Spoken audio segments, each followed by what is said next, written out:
Primera de Pedro capítulo 2 y vamos a ir igual puntualizando, ¿verdad? Los, los aspectos más relevantes, aunque pudiéramos decir que cada capítulo, cada palabra es relevante, pero como ir sacando las ideas más relevantes del capítulo 2 de Pedro. Recordemos que lo que estamos haciendo es un resumen.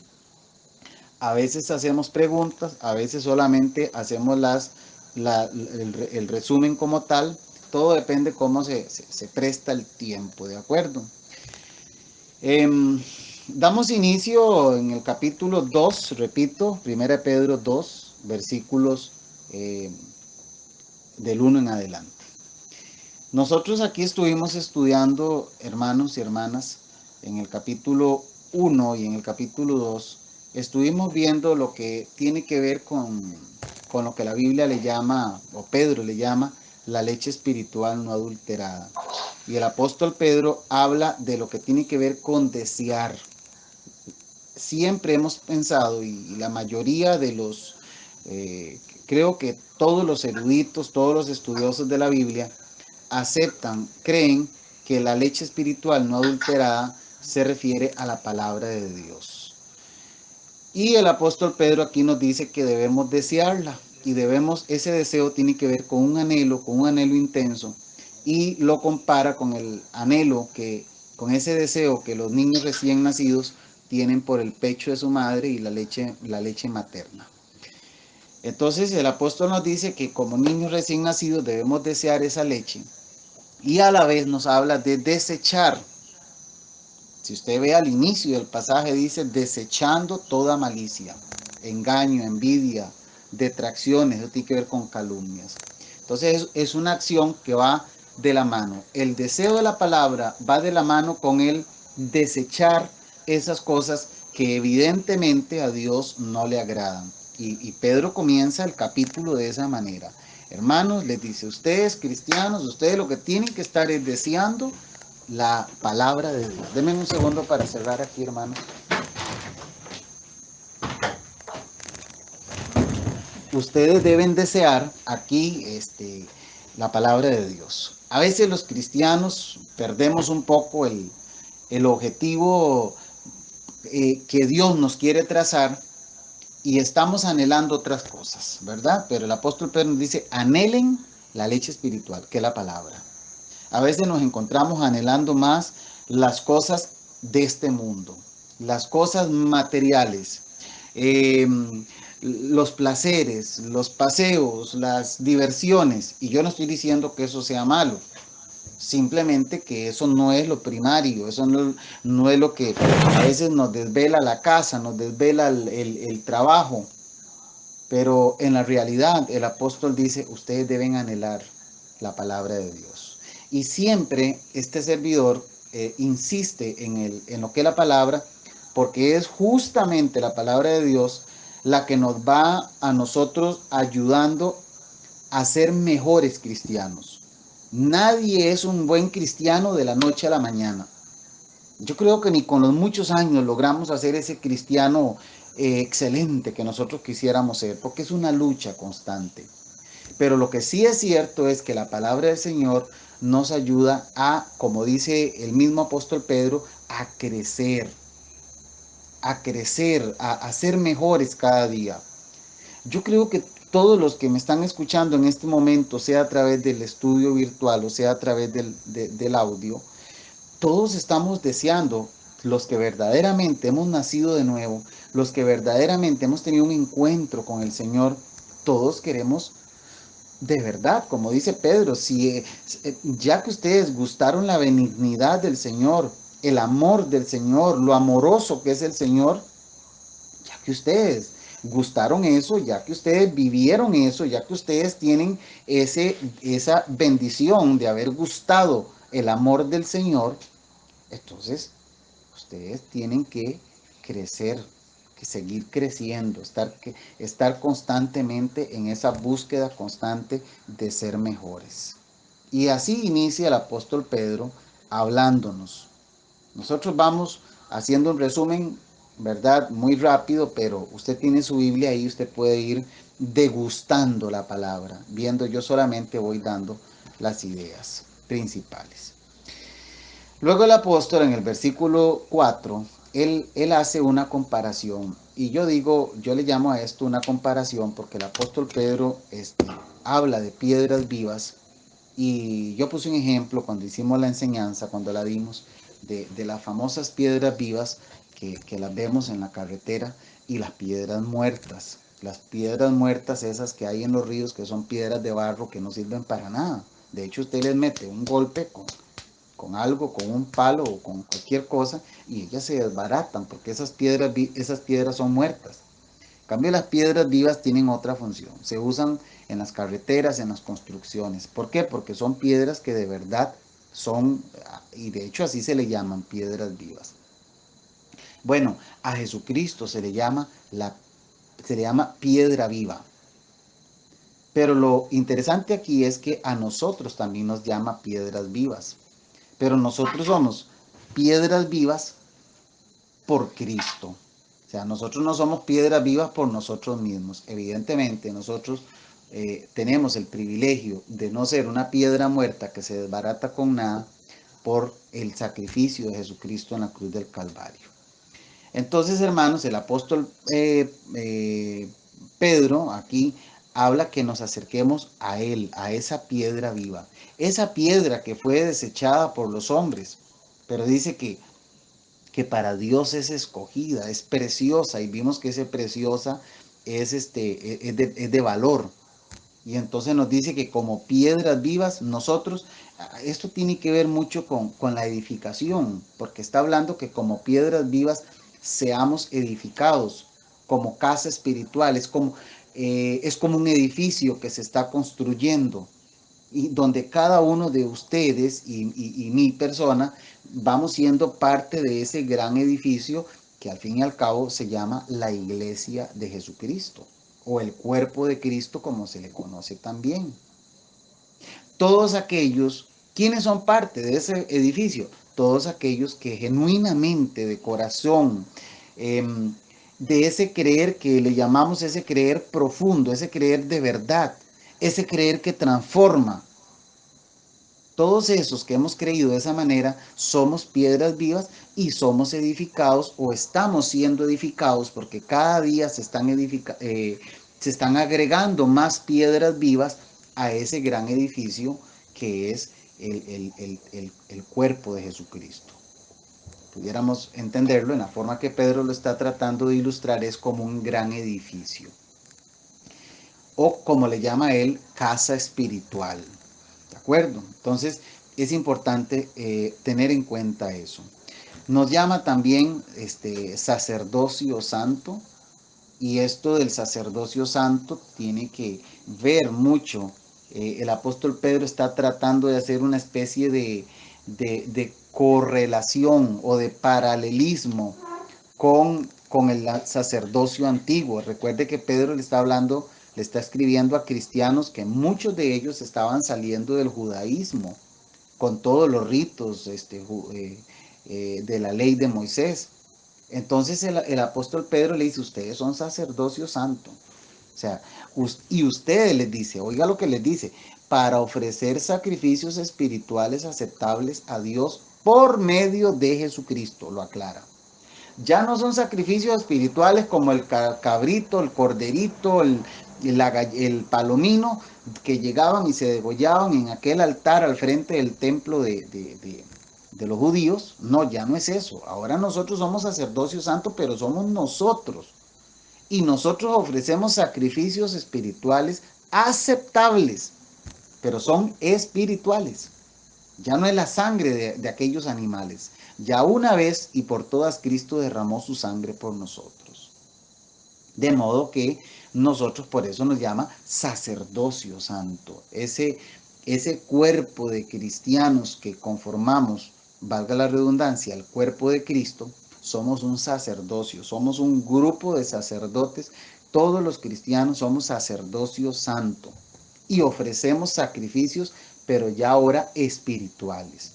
¿Y cómo los califica? Aceptables. ¿A quién se los ofrecemos? A Dios Padre. ¿Por medio de quién? Por medio de Jesucristo. Ya no es como antes. El apóstol lo que está tratando aquí es de decirnos, miren, cristianos, ya ustedes no tienen que estar pensando en qué va a llevar al templo, en qué cosa va a aportar. Evidentemente aportamos otro tipo de sacerdocio, de sacrificio espiritual, que es una vida consagrada a Dios, que es una vida amando a Dios, que es una vida buscando agradar cada día más a Dios, que es inquiriendo en la palabra, que es hablándole a otros de Jesucristo para salvación, de la única forma de ser salvos a través de la fe en Jesucristo, no hay otra forma de ser salvos, etcétera. Todos esos sacrificios espirituales le llama la palabra del Señor. Ahí mismo en el verso 6 habla de la piedra del ángulo, ¿verdad? Igual, refiriéndose a Jesucristo. Él es la piedra angular, la piedra más importante. Y dice que el que cree en esa piedra, o sea, en Jesucristo, dice el verso 6, no será avergonzado. Y me acuerdo aquel pasaje de Pablo allá en Romanos cuando dice, no me avergüenzo del Evangelio porque es poder de Dios para salvación. Y yo sé que el domingo, nuestro hermano Edwin, si está por aquí, no sé si está por aquí, estuvo predicándoles a ustedes sobre eso. No se avergüence nunca del Evangelio. Dice la palabra del Señor aquí en el versículo 6, el que cree en esa piedra del ángulo no será avergonzado. Predique a Cristo, permita que todos los compañeros suyos de trabajo, del colegio, de la universidad, de donde usted esté, donde usted viva, que la gente sepa que usted es un cristiano. No se preocupe por lo demás, porque dice que el que cree en esa piedra, que evidentemente sabemos que es Cristo, no será avergonzado. Yo le hago una pregunta a usted hoy y se la hago con todo respeto. ¿Usted todavía siente vergüenza de decir que usted es cristiano? ¿Todavía usted está en esa lucha de andar como aquella película que le llamaban El cristiano a la secreta? Era un muchachito que era cristiano, pero nadie sabía porque él guardaba muy bien el secreto, porque no estaba, le daba pena, le daba vergüenza. Pablo dice, Pablo, el apóstol Pablo, hermanos, aquel que fue hasta el tercer cielo, que vio cosas que al hombre no le es dado contar. El apóstol Pablo, el escritor de casi todo el Nuevo Testamento. Ese Pablo dice, yo no me avergüenzo del Evangelio. Y les voy a decir algo, hermanos. Al que se haya respondido, sí, a mí me da pena todavía, seas niño, seas joven o seas adulto, yo te digo, pídele perdón a Dios y propóngase comenzar a mostrar, deje que tu luz alumbre a tu alrededor, a tus compañeros, a tus amigos, deje que tu luz brille, hermano. No la apaguen, nadie pone la luz debajo del almud, dijo Jesús allá en el Evangelio de Mateo. A veces nosotros estamos guardando el secreto que somos cristianos. Y yo puedo entender que hay un principio de la vida, en el principio de nuestra vida cristiana, a veces nos da cierta pena. A veces no decimos que somos cristianos porque nos da miedo fallar. Y sabiendo que podemos fallar en el futuro, entonces mejor guardamos el secreto para que cuando falle no haya tanta vergüenza. Pero entonces usted también estaría haciendo mal, porque entonces ya usted está acomodando las cosas y no debe ser así. Los cristianos, los verdaderamente que hemos nacido de nuevo, que tenemos el Espíritu Santo de Dios en nosotros, no tenemos por qué guardar ningún secreto. Carta leída somos, dice la palabra. Y debemos pregonar a todo el mundo que hemos creído en Jesucristo. Porque el que cree en Jesucristo, dice la palabra, no será avergonzado. Y cuando dice no, ese no que usted está viendo en el versículo 6, ese no es de ningún modo. No hay forma, lo que está diciendo, de que usted será avergonzado. ¿Por qué tú te vas a avergonzar de Cristo si Cristo te está diciendo que usted nunca va a ser avergonzado por creer en Él? El versículo 7 habla de lo precioso que es Cristo. Y cuando dice precioso, no está hablando de lo bonito, de la parte de la parte, ¿cómo se llama esto? Del aspecto de Jesucristo. Que si era blanco, que si era negro, que si era pelo largo, pelo corto. No es eso, no es la parte del aspecto. Está hablando de precioso en el sentido de estima. Y dice que para los que hemos creído, Él es precioso, Él es de alta estima, Él tiene un alto valor. ¿Qué valor tiene Jesucristo para usted? ¿Está usted viviendo una vida donde usted tenga a Cristo como ese precioso que dice Pedro aquí en el versículo 7? ¿O lo tiene ahí como algo de no mucha estima? A veces nosotros estimamos, a mí me gusta ver cuando las personas cuidan, yo cuido los carros, no voy a decir que soy una persona así como que súper cuidadoso con mis carros, en realidad a veces más bien somos un poquito descuidados. Pero hay gente que cuida el carro, hermano, y usted lo ve, o la bici, lo que tenga, el caballo, y lo cuide, que nadie se lo toque, que nadie se lo vea, y cuidado solo, cuidado lluvia.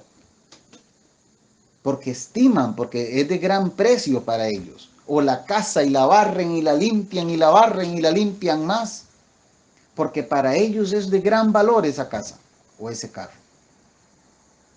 Pero ¿qué tan valor, qué tanto valor le estamos dando?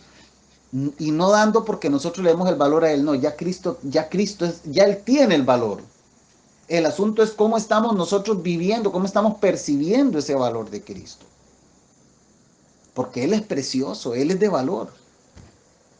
A veces nosotros creemos que nosotros con lo que hacemos le damos el valor a Cristo. No, Señor, ya Cristo tiene su valor.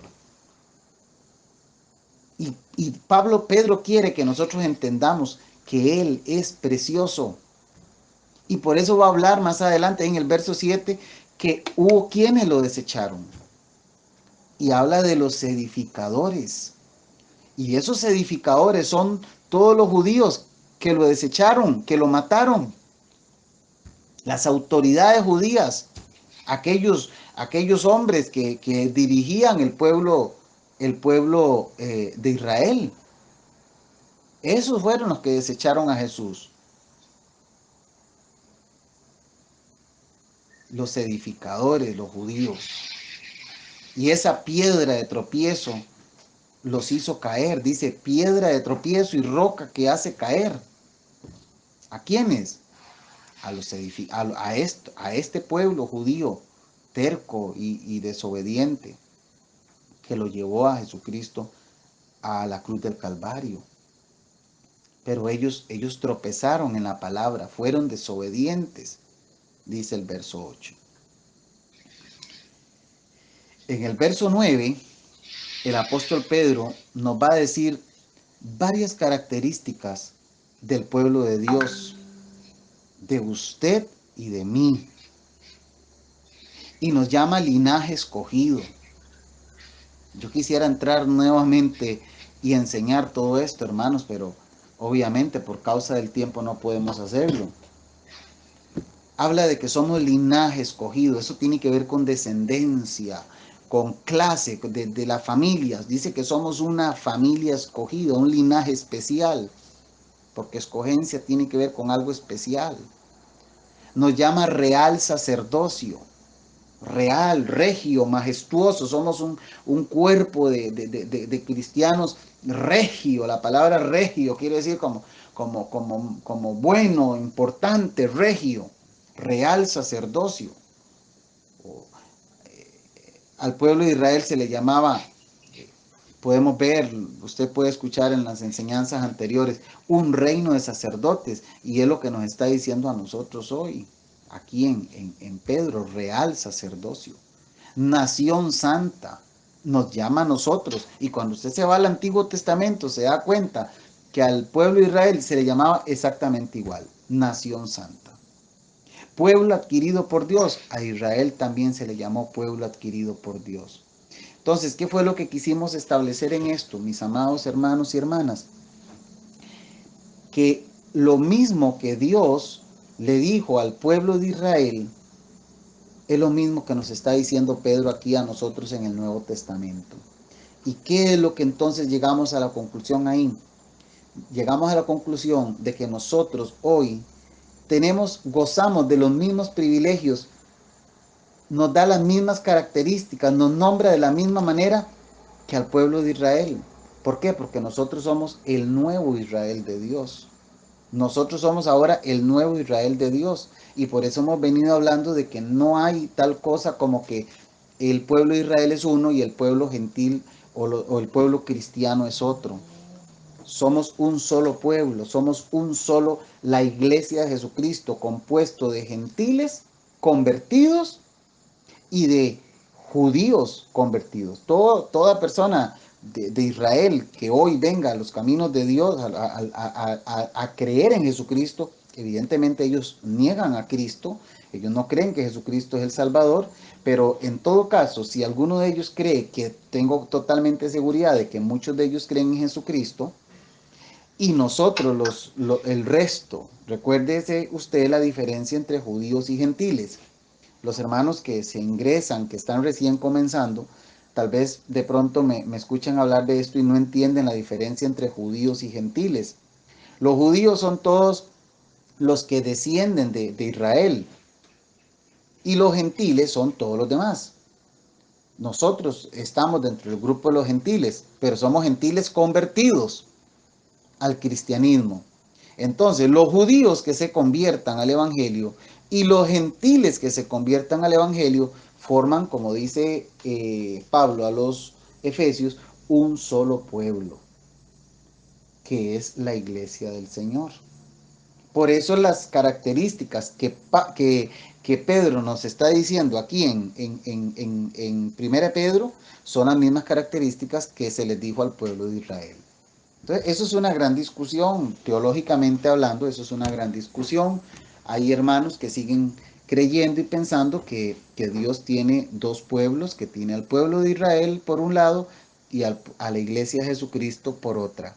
Yo tengo la posición clara y definitiva de que solamente hay un pueblo de Dios y ese pueblo se llama la iglesia, compuesta de judíos y de gentiles. Pero claro, como siempre lo digo, respeto a los hermanos que creen así. Hay pastores, hay personas muy estudiosas de la palabra que siguen pensando que Dios tiene dos pueblos, el pueblo judío por un lado y la iglesia del Señor por otro. Yo respeto eso, pero no lo encuentro en la palabra del Señor.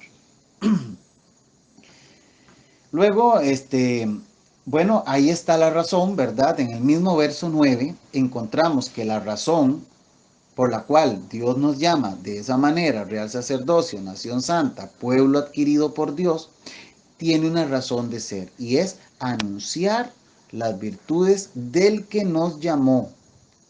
Entonces, nosotros tenemos una razón de estar aquí, tenemos una razón de haber sido escogidos y es que tenemos el llamado a anunciar las virtudes, las proezas de aquel que nos llamó. ¿Que nos llamó de dónde? De las tinieblas. ¿A dónde nos llamó? De las tinieblas a su luz admirable. Tenemos esa labor, esa encomienda de parte de Dios de anunciar las virtudes del que nos llamó. En el verso 10 nos recuerda, dice, vosotros, ustedes, dice, no eran pueblo, pero ahora sois pueblo. ¿A quién está hablando? A la iglesia. No está hablando de varios pueblos, de dos ni de tres, está hablando de un solo pueblo. Ustedes no eran pueblo, pero ahora sois pueblo. Pueblo de Dios, pueblo perteneciente a Dios, uno nada más, está hablando en singular. Ustedes no habían alcanzado misericordia, pero ahora han alcanzado misericordia. Entonces vemos cómo el apóstol nos dice claramente que hay un pueblo de Dios.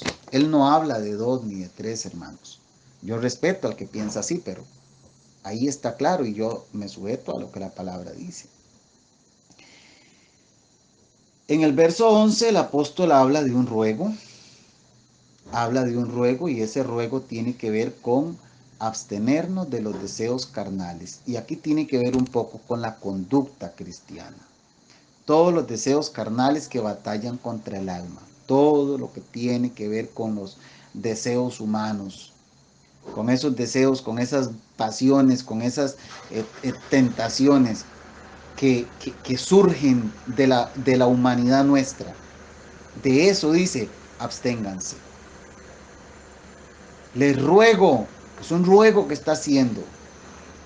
A ustedes, cristianos, les dice, absténganse de esos deseos carnales que batallan contra el alma, que batallan contra nosotros, contra nuestra vida, manteniendo buena vuestra manera de vivir. Es un llamado que está haciendo el apóstol. Y este llamado del apóstol Pedro a mantener buena vuestra manera de vivir no es otra cosa que la conducta nuestra. Y nosotros leemos desde el Génesis hasta el Apocalipsis cómo Dios nos está llamando constantemente, versículo a versículo, capítulo a capítulo, a mantener una buena conducta. Siempre me gusta aquel pasaje de Efesios que dice que ¿cómo es que dice? Efesios 2,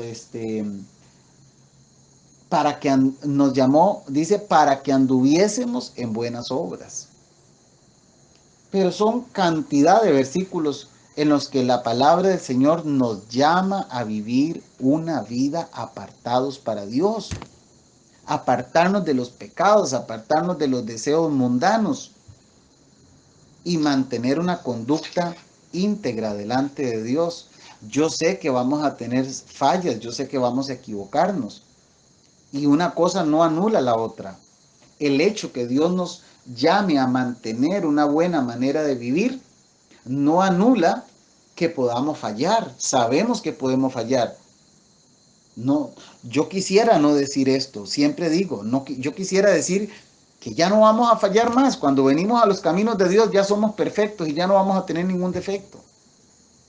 Pero sabemos que eso no es así. Hay una lucha con nuestra naturaleza humana.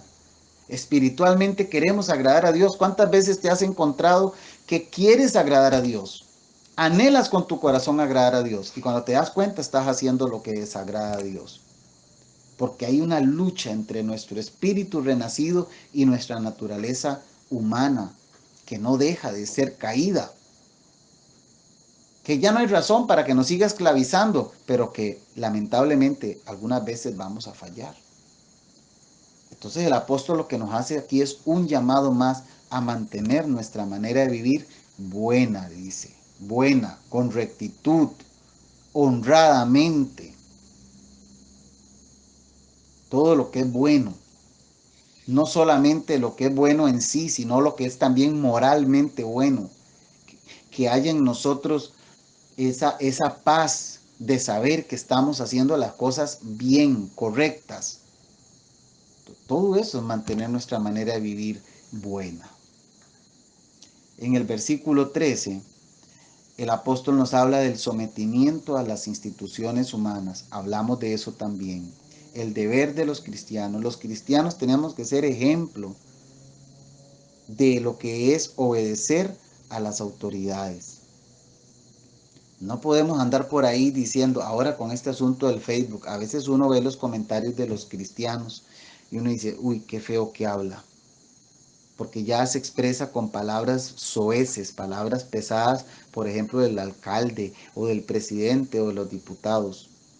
Y no estoy diciendo que no podamos hacer una crítica, claro que la podemos hacer, pero siempre con respeto, siempre cuidando cada palabra que escribimos ahí. Y por supuesto, obedeciendo a las autoridades, siempre en el entendido de que la obediencia a las autoridades es en aquello que no contradiga la palabra. Cuando una autoridad nuestra nos pide algo que contradice la palabra de Dios, nosotros podemos no acatar. Eso tiene que estar claro.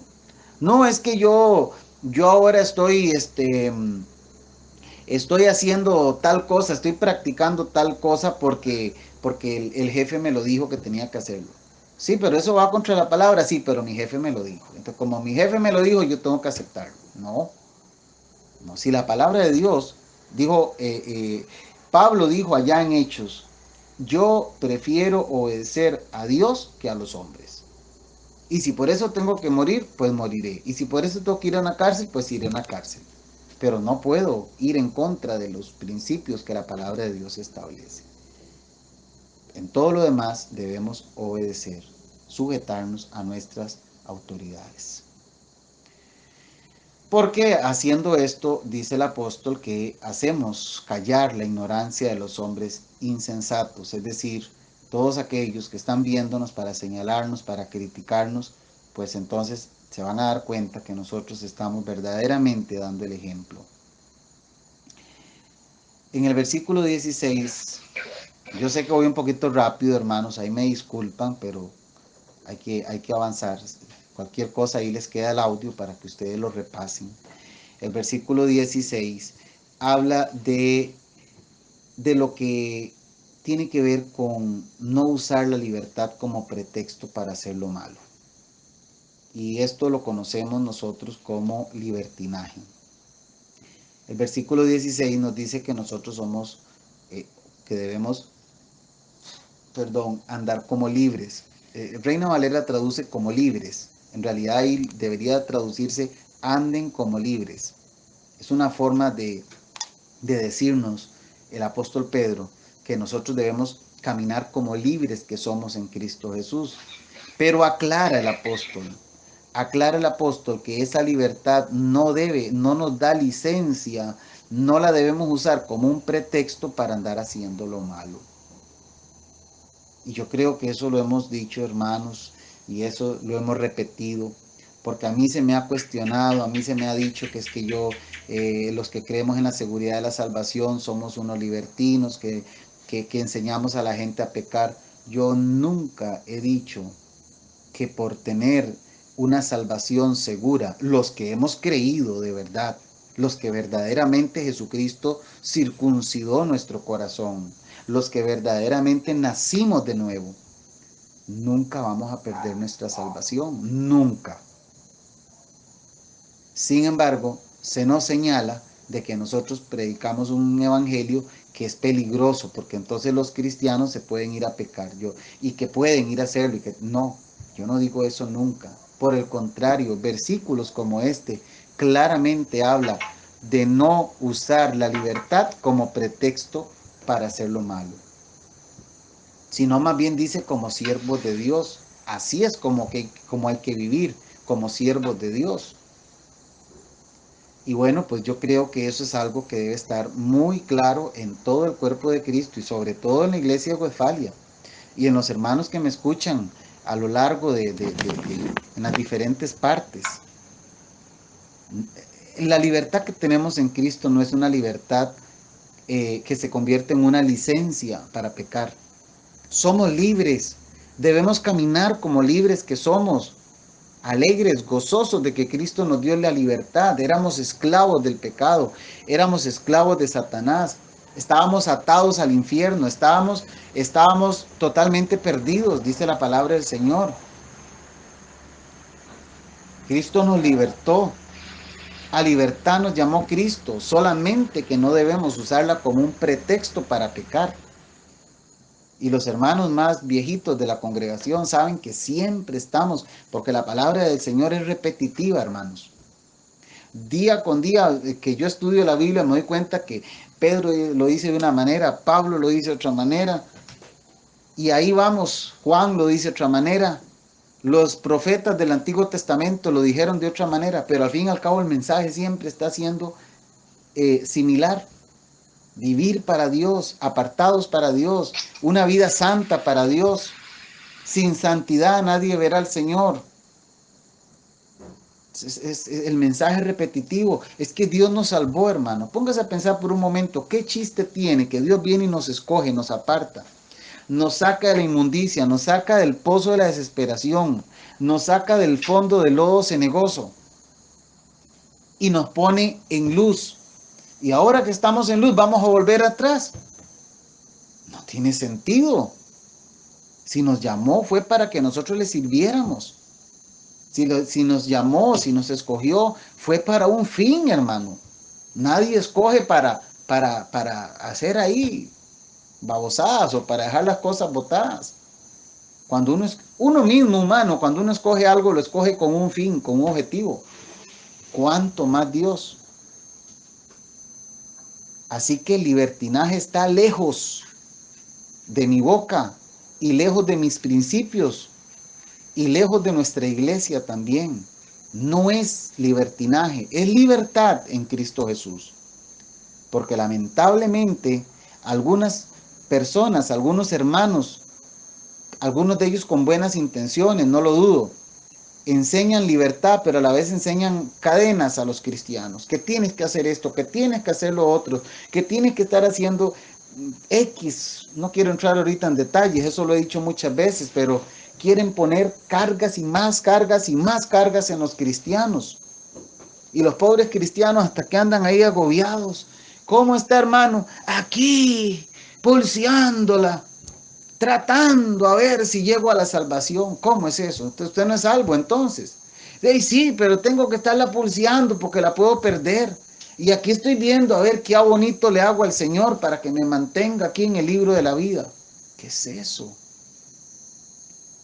Y lo quieren resolver con ayunos, y lo quieren resolver con diezmos, con ofrendas, con encuentros, con preencuentros, con un montón de actividades que, como para abonarle a esta salvación que el Señor nos dio. Y por eso tenemos cristianos apartados, cristianos decepcionados de las iglesias. No voy a decir que todos, pero hay cristianos que están apartados porque se les puso, se les hizo una pila de requisitos en sus hombros, que algunos de ellos no dieron más. Y vea que estoy diciendo algunos, porque probablemente otros simplemente es que nunca tuvieron un encuentro verdadero con Jesús. Pero hay cristianos que están agobiados, ya no aguantan tanta carga y tanta cosa. Yo les digo, hermanos, hay cosas que tenemos que hacer, hay que servir al Señor. Anoche tuvimos una reunión maravillosa aquí y vimos la cantidad de cosas que hay que trabajar, estamos de acuerdo, pero lo hacemos con gozo, repartimos las cargas. A nadie se le obliga a llevar una carga que no puede, más bien si podemos ayudarle, le vamos a ayudar. A libertad nos llamó Cristo. La vida cristiana no es una cadena, la vida cristiana no es una carreta que llevamos encima de nuestros hombros. Jesús dijo claramente, deje ese yugo sobre mí. Entonces nos hablan de libertad, pero cuando llegamos a las cosas de Dios nos encadenan a 500 cosas y que mire, que esto, que lo otro. Entonces mucho cristiano pues lo que dice es no, aquí ya no aguanto más. Entonces tenemos que entender la verdadera libertad en Cristo. Estamos aquí para servir a Cristo. Por eso el pasaje dice, al final, el verso 16, anden como libres, pero no como los que tienen la libertad como pretexto para hacer lo malo. Dice, sino como siervos de Dios. Desgastémonos, hermanos, démonos hasta lo último, entreguémonos a Dios completamente, sirvámosle a Él. Pero no caigamos en religiosidad, no caigamos en el activismo. Hacer ese montón, una lista y check, le ponemos check porque ya hicimos 10 cosas de la iglesia, entonces ya con esto ya estoy más santo hoy. Como tratando de cumplir un listado de cosas. No. Sirvamos al Señor, hagámoslo con alegría, hagámoslo con gozo. Pero no nos esclavicemos, no volvamos a ser esclavos en este caso, del activismo. Y pensando que con ese activismo aporto un poco más a mi salvación. Su salvación fue completa, hermano. Si usted creyó en Jesucristo como su Salvador, su salvación ya eso no se negocia. Ahora estamos en otra etapa, en la etapa de la santificación, de vivir para Dios, de agradarlo a Él. Pero ya no es tu salvación la que está en discusión. Bueno, el versículo 17 nos habla de algunos consejos como honrar a todos. Hablamos de eso, la honra entre los hermanos. Honra ahí tiene que ver con respeto, el amor entre los hermanos. Habla del temor, en este caso a Dios, el temor reverente. Explicamos que el temor a Dios no es miedo, es respeto, es reverencia a Dios. Habla también el versículo 17 de honrar al rey. En este caso, pues ya ahora no existe esto, pero están las autoridades, ¿verdad? El presidente, y ellos dicen, honrémoslos. Esa honra tiene que ver con respeto.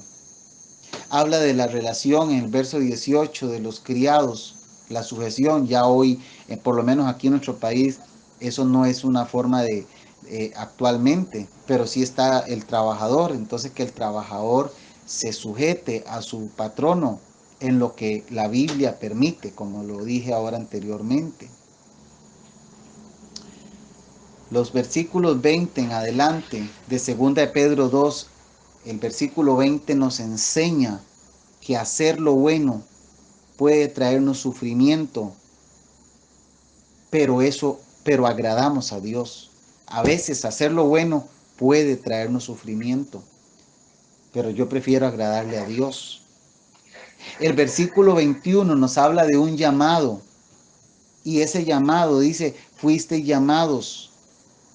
Ese llamado es hacer lo bueno, aunque como dijimos, esto de hacer lo bueno implique sufrimiento. Y el ejemplo que tenemos es a Jesucristo, que siempre hizo lo bueno. Padeció por nosotros, dice el verso 21. Cristo padeció por nosotros. Fuimos llamados, fuisteis llamados, dice. Para esto fuisteis llamados, porque también Cristo padeció por nosotros, dejándonos ejemplo para que sigamos sus pisadas. Seguir a Cristo, hermanos, puede traernos alguna consecuencia, pero al fin y al cabo, corremos con esas consecuencias porque vale la pena seguir a Cristo. En el versículo 22 nos enseñó que Cristo murió sin cometer pecado, pero cargando los pecados de todos. Cristo murió sin cometer pecado. Eso lo enseña el versículo 22. Pero cargó con los pecados de todos, pero él no cometió pecado. El versículo 24 nos enseña sobre lo que tiene que ver con la herida por la cual nosotros fuimos sanados. Y hablamos de que esa herida por la cual fuimos sanados es un texto que se usa en ocasiones para hablar de la sanidad física. Y las personas que no comprenden esto oran y dicen que fulanito es tal, que se ore en el nombre de Jesucristo, porque por la herida de Jesucristo fuimos sanados, hablando de la sanidad física. Y vimos que esta herida de la que habla aquí es la tunda, es la paliza, es la vapuleada que sufrió Cristo para que nosotros fuéramos sanados en el sentido de la salvación. Ahí sanados tiene que ver con salvación. Todo eso lo explicamos. Y por último, en el verso 25, hablamos de lo que el texto nos enseña, lo que éramos y lo que hemos vuelto a ser. Dice la palabra, el verso 25, que éramos como ovejas descarriadas, pero ahora hemos vuelto al pastor y obispo que es Jesucristo, el pastor y obispo de nuestras vidas o de nuestras almas, como traduce Reina Valera. Éramos ovejas descarriadas, totalmente perdidos. Dice Romanos, dice que estábamos totalmente perdidos en delitos y pecados.